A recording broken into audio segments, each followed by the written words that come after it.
గురుగారు, వృశ్చిక రాశి వారికి ఈ వారం ఏ విధంగా ఉండబోతోంది? వృశ్చిక రాశి వారికి 4 గ్రహాలు యోగిస్తున్నాయి.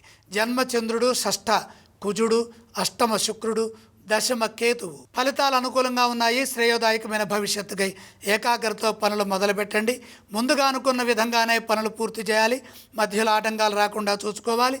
సరైన ప్రణాళికల ద్వారా కార్యాలు ప్రారంభించాలి. అవి మీకు ఎంతగానో మేలు చేస్తాయి. ఉత్సాహం లభిస్తుంది. తగినంత ప్రోత్సాహం ఉంటుంది. గుర్తింపు ఉంటుంది. శత్రువులపై విజయం లభిస్తుంది. గతంలో ఆగిన పనులు ఇప్పుడు పూర్తవుతాయి. సాధన చేస్తున్న కొద్దీ పనిలో నైపుణ్యం పెరుగుతుంది. విజయ మార్గం గోచరిస్తుంది. మంచి చెడులను అర్థం చేసుకుంటూ చెడును ఎక్కువగా ఊహించకుండా మంచి మార్గంలో మీ బాధ్యతలను మీరు జాగ్రత్తగా నిర్వర్తించండి. వృత్తి, ఉద్యోగ, వ్యాపారాల్లో విఘ్నాలు ఉన్నప్పటికీ మీ సహనం, మీ అనుభవం మిమ్మల్ని ముందుకు నడిపిస్తుంది.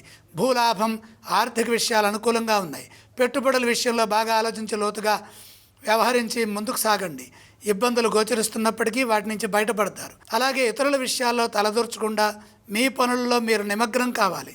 కుటుంబ సభ్యులతో కలిసి ముందుకు సాగండి.